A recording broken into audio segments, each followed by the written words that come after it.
উনি সম্ভবত দুরারোগ্য ব্যাধিতেই ভুগছিলেন। খরখে মেসির বাবা উনি মৃত্যুবরণ করেছেন গত রাতে 10টার সময়। তার ফ্যামিলির কেউই চাচ্ছে না এটাকে জনসম্মুখে নিয়ে আসতে, এবং আফার পক্ষ থেকেও অফিসিয়ালি ওই ধরনের কোনো বিবৃতি দেয়া হয়নি। লিওনেল মেসির জীবনে তার বাবার প্রভাবটা ছিল অন্যরকম। তার বাবা নিজে ফুটবলার হতে চেয়েছিলেন, হতে পারেননি। তার কাজের পরিবারের একটা চালানোর ব্যাপারও ছিল। সব সেটা চিকিৎসার জন্য অনেক বড় অঙ্কের খরচের দরকার, এবং শেষ পর্যন্ত আমরা জানি যে সেই ন্যাপকিন পেপারে চুক্তি হওয়া এবং লিওনেল মেসির জীবনের অন্যরকম একটা অধ্যায় শুরু হয়। জীবনে কত ট্রফি, কত অর্জন, কিন্তু আজ সবকিছুর বিনিময়েও পাওয়া যাবে না সেই প্রিয় মানুষটাকে। লিওনেল মেসি আজ যাকে চেনে পুরো বিশ্ব, দি ম্যাজিশিয়ান, কিন্তু তার মহাতারকা হয়ে ওঠার মূল কারিগর দুনিয়া থেকে বিদায় নিয়েছে। দর্শক, আলোচনা করতে চাই এলেন্টিনের বাবা এবং এজেন্ট হোরে মেসিকে নিয়ে। এই মুহূর্তে একাত্তর স্টুডিওতে আছেন ক্রীড়া বিশ্লেষক ফয়সাল তিতুমির, এবং আমাদের সঙ্গে অনলাইনে আর্জেন্টিনা থেকে যুক্ত আছেন একাত্তর করেসপন্ডেন্ট হাসান ইমাম খান। দুজনকে স্বাগত জানাচ্ছি। তবে শুরুতে আমরা একটু আর্জেন্টিনায় যেতে চাই, সেখানে আছেন সহকর্মী হাসান ইমাম খান। হাসান ইমাম খান আর্জেন্টিনায় আছেন, যেখানে কয়েকদিন আগেই আর্জেন্টিনার টিম এসেছে রানার্স আপ হয়ে। তারা হয়তো বা বিশ্ব চ্যাম্পিয়ন হতে পারত। এবং সবচেয়ে এখন এই মুহূর্তে যত ফুটবল প্রেমী রয়েছেন সবার কাছে একটা দুঃসংবাদ, সবারই মন খারাপ যে লিওনেল মেসির বাবা দুনিয়া থেকে বিদায় নিয়েছেন। ঠিক আর্জেন্টিনায় বর্তমান পরিস্থিতিটা জানাবেন।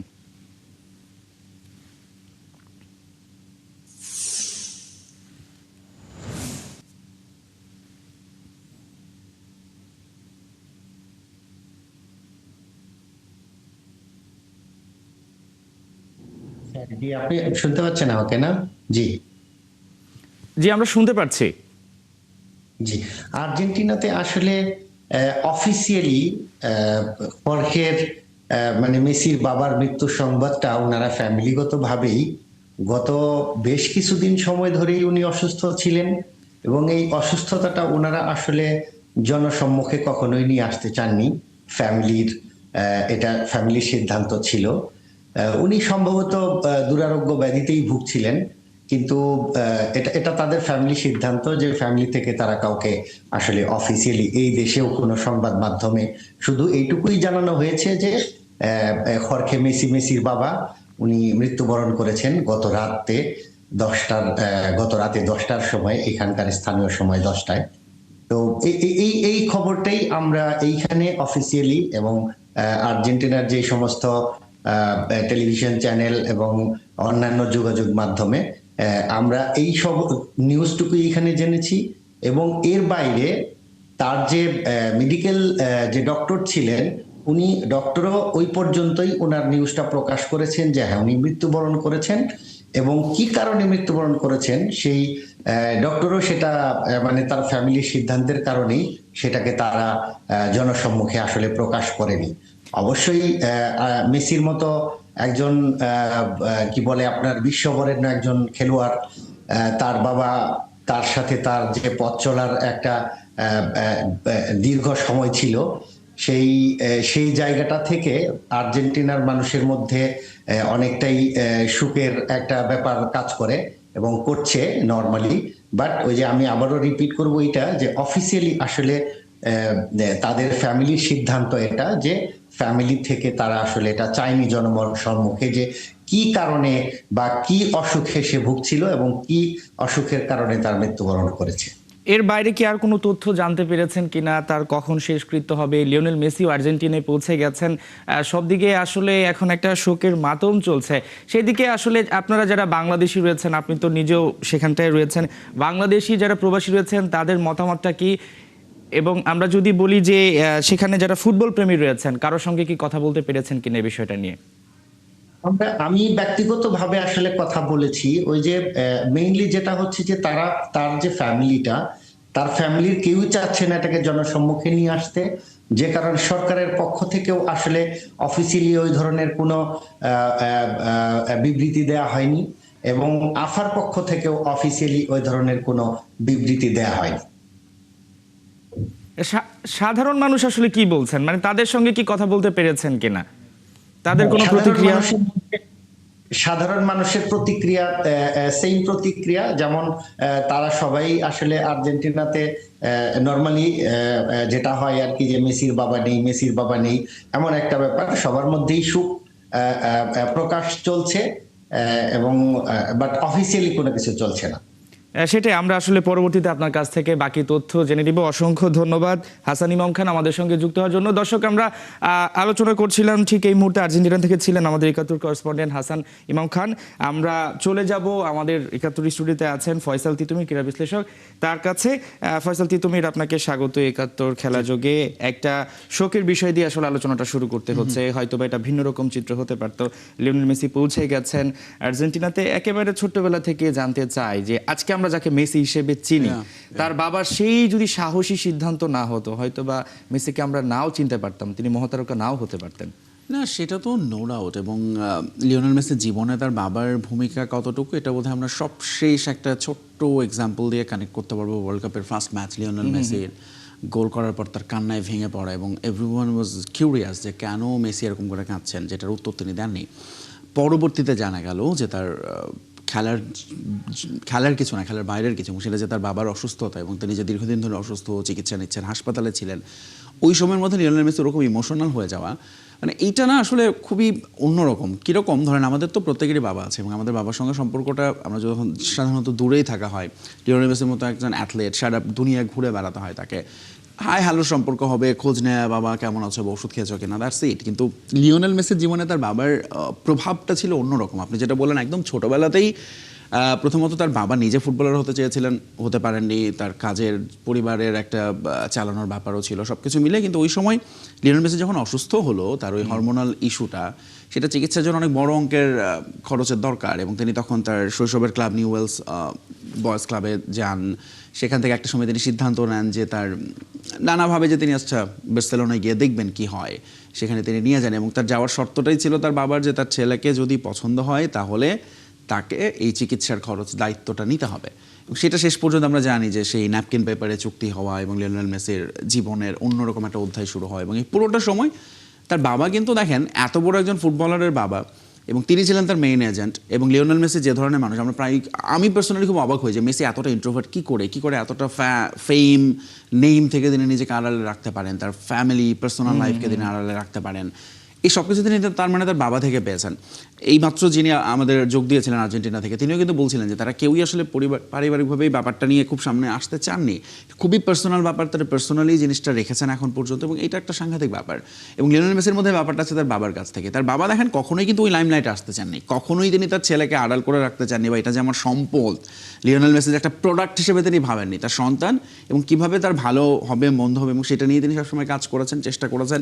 এবং সেইভাবেই লিওনেল মেসি আজকে এই জায়গায় এসেছেন, এবং পুরোটা সময় তার পাশে ছায়ার মতো ছিলেন তার বাবা। এবং কখনোই, অনেকগুলো ছবি আপনি দেখবেন যে তার বাবা লিওনেল মেসির পেছনে, কখনো তিনি মেসির সামনে থাকেননি। এবং এটাই বোধহয় একটা খুব দারুণ মানে মেসিকে ব্যবহার করে চাইলেই তিনি অনেক কিছু করতে পারতেন। এক্স্যাক্টলি, সেটা মানে যে তারকা খ্যাতি যে বনে যায়, আবার যে তিনি খুব বাবার স্নেহ ভালোবাসা দিয়ে অনেক সময় মানুষের ইমোশনালি যে উইক হয়ে যায়, দুর্বল, সেটাও না। তিনি যে জায়গাটাই মেসির জন্য দর কষাকষি করা, এই ডিসিশনটা নেওয়া, পিএসজি হওয়া, সেখান থেকে ইন্টার মিয়ামিতে আসে, গুরুত্বপূর্ণ সিদ্ধান্ত কিন্তু তার বাবাই এক্স্যাক্টলি খুবই প্রফেশনাল এজেন্টের মতো করে নিয়েছেন। আবার তিনি বাবা হিসেবেও তার যেটা দায়িত্ব, লিওনেল মেসিকে আমরা, মানে মেসি কেন এত অন্যরকম, আমার মনে হয় যে সবকিছু তার বাবার অবদান। সেটাই আর কি, যে অবদানের কথা বলছিলেন। আমরা দেখছিলাম যে 2014 বিশ্বকাপ বলি বা নানা সময় তিনি মাঠে কেঁদেছেন, লিওনেল মেসির কথা বলছি, এবং অবসর নিয়ে ফেলবেন, অবসর নিয়েছেন, এই ধরনের অনেক বিষয় ছিল। 2022 সালে যে বিশ্বকাপটা তিনি জেতেন, যদি তিনি সেই সময় অবসর নিয়ে ফেলতেন তাহলে হয়তো বা সেটা নাও জেতা হতো। ওই যে সিদ্ধান্ত নেওয়াটা তার জীবনের সবচেয়ে গুরুত্বপূর্ণ সিদ্ধান্তের একটি কিনা, সেটা তো অবভিয়াসলি নো ডাউট। এবং দেখেন, তখনও কিন্তু তার বাবা খুব মেসিকে কোনো কিছু নিয়ে প্রেশার করে না, তুমি কেন অবসর নিচ্ছ, তোমাকে খেলতে হবে। বিকজ দেখেন, এইরকম একজন ফুটবলার, আপনি যতই বলেন লিওনেল মেসি ধরেন খেলছেন এখন, যখন তার যেরকম name fame, let's say Sachin Tendulkar, এখন তিনি যেভাবে ধরুন, এখন তো অনেকটাই আড়ালে, মাঝে মধ্যে তার কিন্তু হয়তো কোনো আলোচনা হচ্ছে, এন্ডোর্সমেন্ট কমে গিয়েছে, অবভিয়াসলি আর্নিং সব কিছুই, কিন্তু তিনি যখন খেলতেন তখন তার কিন্তু ব্যাপারটা অন্যরকম ছিল। সো লিওনেল মেসি এখন খেলছেন, তার ধরুন যে পরিমাণে স্পন্সর, এন্ডোর্সমেন্ট, নেম ফেম, এই সব কিছু, সেটা যিনি যখন খেলবেন না, অবসরে যাবে তখন কিন্তু সেটা আরেক রকম হয়ে যাবে। তো লিওনেল মেসি যখন অবসরে গেলেন 2016-তে, তখনও কিন্তু তার বাবা কখনোই সামনে আসেননি এবং বলেননি যে না তিনি নিজের ছেলের সাথে কথা বলছেন, তাকে খেলায় ফেরাবেন। এটা পুরোটাই যেভাবে হওয়া উচিত সেভাবেই হয়েছে। সো ধরুন অ্যাসোসিয়েশন থেকে হোক বা বিভিন্ন মাধ্যমে হোক, তার বাবা এজেন্টের মাধ্যমেই ধরুন মেসেজগুলো গিয়েছে এবং তিনি এজেন্ট হিসেবে তার ছেলের সঙ্গে বসেছেন, নট যে বাবা হিসেবে। তিনি এজেন্ট হিসেবে বসে তার সঙ্গে বিষয়টা ভালো মন্দ নিয়ে আলাপ করেছেন। আচ্ছা, should we come back, should we start playing against মানে এগেইন উইথ আর্জেন্টিনা, এই বিষয়গুলো নিয়ে আলোচনা করে লজিক্যাল জায়গা থেকে লিওনেল মেসিকে ইমোশনাল মেসি থেকে তিনি আবার লজিক্যাল মেসিতে ফিরিয়ে এনেছেন এবং তাকে আবারও খেলায় ফিরিয়েছেন এবং সেটা 2022 বিশ্বকাপ জয় অবভিয়াসলি। এবং তারপর দেখেন এখনো লিওনেল মেসি কখন অবসর নেবেন সেই সিদ্ধান্তটা কিন্তু একান্তই মেসির। তার এজেন্টের এখানে একটু ইন্টারাপ্ট করতে চাই যে আপনি প্রথম ম্যাচটা বলেছিলেন বিশ্বকাপের, সেখানে লিওনেল মেসি হ্যাটট্রিক করার পর কেঁদেছেন, সাংবাদিকদের প্রশ্নের জবাব দিয়েছেন যেটা মাঠের বাইরের ঘটনা। এখন একটা প্রশ্ন আসছে, মেসি কি একটু ব্যক্তিগতভাবে ভেঙে পড়বেন কিনা বা ভেঙে পড়েছেন হয়তো, বা তার ফুটবল ক্যারিয়ারটা কি হতে যাচ্ছে, অবসর নিয়ে ফেলবেন কিনা, এখানে ইতি টানবেন কিনা, এই প্রশ্নগুলো কিন্তু আসছে। এটা একটা খুবই দারুণ প্রশ্ন এবং এইটা হওয়ার সম্ভাবনা একেবারে উড়িয়ে দেওয়া যায় না। এই ঘটনাটার প্রভাব লিওনেল মেসির এখন পেশাদার ক্যারিয়ারে এসে পড়তেই পারে। প্রথমত আপনি হঠাৎ করে যেন মনে হবে যে আপনার পায়ের নিচ থেকে মাটি সরে গেছে কিংবা আপনার কাঁধ থেকে কেউ হাতটা সরিয়ে নিয়েছে, বিকজ আপনি জানেন যে আপনার মানে লিওনেল মেসিকে এতদিন কোনো কিছু না ভাবতে হয়নি। আচ্ছা, তার চুক্তি কি, তার কয় টাকা পাচ্ছেন, তার টার্মস অ্যান্ড কন্ডিশন কি, সবকিছু তার বাবা তার জন্য প্রস্তুত করেছেন, তার হয়ে কাজ করেছেন। ফলে Lionel Messi full focus on field, তিনি তার খেলায় মনোযোগ দিয়ে রাখতে পেরেছেন। এখন লিওনেল মেসি দেখেন তার উদযাপন নিয়ে অনেক কথা হয়, তিনি এই উদযাপনটা করেন কার জন্য, তার দাদির জন্য। সেই কত বছর আগে তার দাদি তার কাছ থেকে চলে গিয়েছেন। সো তার মানে তিনি আসলে তার পরিবারের প্রতি ওই রকম ইমোশনালি কানেক্টেড। সেখানে তার বাবা যখন ধরুন বিদায় নিল এরকম ভাবে, লিওনেল মেসির জন্য এই ধাক্কাটা সামলানো আসলে বিরাট বড় ঘটনা হবে এবং তিনি যেরকম ইমোশনাল মানুষ, আমি আবারও বলছি তাকে আসলে এইটা থেকে এখন ধরুন আমরা জানি যে লিওনেল মেসির পরিবার তাকে সবসময় আড়াল করে রাখে, স্পেশালি তার ওয়াইফও এই ক্ষেত্রে খুব দারুণ ভূমিকা রাখে। তিনি হয়তো বা চেষ্টা করবেন তার ফ্যামিলি মিলে তার এই শোকটাকে সামলে ওঠার, কিন্তু লিওনেল মেসি আবারও ওই খেলায় ফেরার জন্য ফেরা এবং সেখানে তার বাবাকে ছাড়া তার পথ চলা কতটা দীর্ঘ হবে বা আদৌ আর হবে কিনা সেই প্রশ্নটা তো অবশ্যই থাকবে এবং এটা নিয়ে আমি নিজেও আসলে কনসার্ন। লিওনেল মেসি এখন তো তিনি আসলে অনেকটা দিশাহীন হবেন, তিনি ভীষণভাবে হতাশায় ডুবে যাবেন, শোকে স্তব্ধ থাকবেন। এই সময়টা তার বাবার মতো করে যদি কেউ তাকে এখন সাহস দেয়, বুঝায়, সেক্ষেত্রে হয়তো বা লিওনেল মেসির সামনের দিনগুলো নিয়ে ভাবতে পারবেন। বাট আপাতত অফকোর্স এটা নিয়ে কনসার্ন থাকবে। যেটা আমাদের সহকর্মী বলছিলেন হাসান ইমাম খান, যে আর্জেন্টিনায় তার পরিবার কোনোভাবেই বিষয়টা নিয়ে সামনে আসতে চাচ্ছে না এবং গতকাল যখন মেসির বাবা মারা যান এটা নিয়ে অনেকে বলছিল ব্যাপারটা গুজব এবং কোনোভাবে কিন্তু এটার যে অরিজিনাল সোর্স থেকে নিউজ আসা এই ধরনের ব্যাপার কিন্তু আসছিল না। তার পরিবার থেকেও কিন্তু নিশ্চিত করা হচ্ছিল না, গিয়ে নিশ্চিত করে তার যে প্রথম ক্লাব তারা একটা বিবৃতি দিয়ে। এই যে তার মৃত্যুর যে ব্যাপারটা, মানে এইটা আসলে এই মুহূর্তে কেন এটা মানে কোনো খোলাসা করা হচ্ছে না যে কিভাবে তিনি মারা গেছেন? সাধারণত আমরা দেখি যে এইভাবে আক্রান্ত হয়ে মারা যায়, বা এই ব্যাপারটা কি কোন রকম বিভ্রান্ত যাতে না ছড়ে একটু সময় নিয়ে তারপর তারা বলতে চাচ্ছে, বিষয়টা কিরকম? আমার মনে হয় যে তারাও জানেন যে এটা বিষয়টা নিয়ে সারা দুনিয়ার এরকম আগ্রহ আছে, আলোচনা হবে, আমরা যেরকম কথা বলছি, মিডিয়া অনেক কথা বলবে, তারা আসলে এটাই চান না। তারা ধরুন লিওনেল মেসি লেটসে বা তার পরিবারের অন্যরা তার বাবাকে পরিবারের একজন সদস্য হিসেবেই আসলে ধরুন বাকি কাজটুকু সম্পূর্ণ করতে চান। তিনি যে মারা গিয়েছেন, ধরুন লেটসে আর্জেন্টিনা নিশ্চয়ই প্রতিদিন আরো অনেক মানুষ মারা যান, তারা আসলে ব্যাপারটাকে ওইভাবেই দেখতে চাইছেন, নট যে লিওনেল মেসির বাবা মারা গিয়েছেন। এবং তারা এটাকে আসলে এটা ঘিরে কোনো কাভারেজ, এটা ঘিরে কোনো আলোচনা হোক, এটা ঘিরে কোনো ওই যে যেটা আপনি বললেন বিভ্রান্তি তৈরি হোক, সেটা তারা চান না। চাইলে সেটা আরো বহু আগে বিশ্বকাপে সে প্রথম ম্যাচ হয়েছে আজ থেকে আরো প্রায় 2 মাস হয়ে গেছে, সেটা নিয়ে একটা কথা বলেননি আজ পর্যন্ত, ক্লিয়ার করেননি। এবং দেখেন এটা নিয়ে কিন্তু আর্জেন্টাইন মিডিয়াও যে খুব বেশি ডিগ করছে কি হয়েছে লিওনেল মেসির বাবার, মনে হয় না যে তারা এটা নিয়ে খুব বেশি আসলে তারা ওই প্রাইভেসিটুকু দেন এবং সেটা আসলে এই রেসপেক্টটুকু সবারই দেওয়া উচিত। এবং তার পরিবারের আসলে এখন পর্যন্ত তো সেটাই মনে হচ্ছে যে তারা আসলে এটাকে খুবই পার্সোনালি এবং পারিবারিকভাবেই ডিল করতে চান। যদিও এরই মধ্যে কনমেবল থেকে একটা বিবৃতি দেওয়া হয়েছে, কন্ডোলেন্স জানানো হয়েছে, এএফএ থেকেও নিশ্চয়ই কিছু না কিছু করা হবে। কিন্তু দিন শেষে তিনি আসলে একজন বাবা, একজন ফুটবলারের বাবা অবভিয়াসলি, এবং সেটা যে লিওনেল মেসির বাবা বলে একদম অনেক কিছু করতে হবে এই ব্যাপারটা তার পরিবার এখন পর্যন্ত চাইছেন না। তারা হয়তোবা নিশ্চিতভাবে এটার কোনো যদি কিছু করা হয়, যেটা হয় না শোক পরবর্তী বা শেষকৃত্যানুষ্ঠান জাতীয় কিছু করলে, তারা নিশ্চয়ই সেটা খুব সীমিতভাবেই করতে চান। এটা নিয়ে খুব বেশি হইচই হোক তারা সেটা চাইছেন না। এবং তাদের পরিবারে যেটা বললাম যে লিওনেল মেসির দীর্ঘ জীবনে দেখেন আপনি কখনোই তার একজন তিনি খুব বেশি সোশ্যাল মিডিয়া ফ্রেন্ডলি না, তিনি খুব বেশি তার পরিবারকে নিয়ে অনেক বেশি আলোচনা বা সামনে আসেন না, মাঝে মধ্যে তাদের অনেক দূরের ছবিগুলো দেখে আমরা ভাইরাল হয়, ফলে সেই ব্যাপারটা এখন পর্যন্ত তারা ধরে রাখতে পেরেছেন এবং সেটাই আসলে রাখতে চাইবেন। সেটাই আমরা একটু যদি ছোট্ট করে জানতে চাই, পুরো মেসির পরিবার, তার বাবা এবং তার কাছ থেকে, তার তো ক্যারিয়ারটা একদম শেষ পর্যায়ে আছে, অন্যান্য যারা নতুন প্রজন্ম ফুটবলার আছে, এই যে বাবা এজেন্ট, বাবা প্রফেশনালভাবে সব কিছু করেছেন, নিশ্চয়ই তো শিক্ষণীয় অনেক ব্যাপার রয়েছে।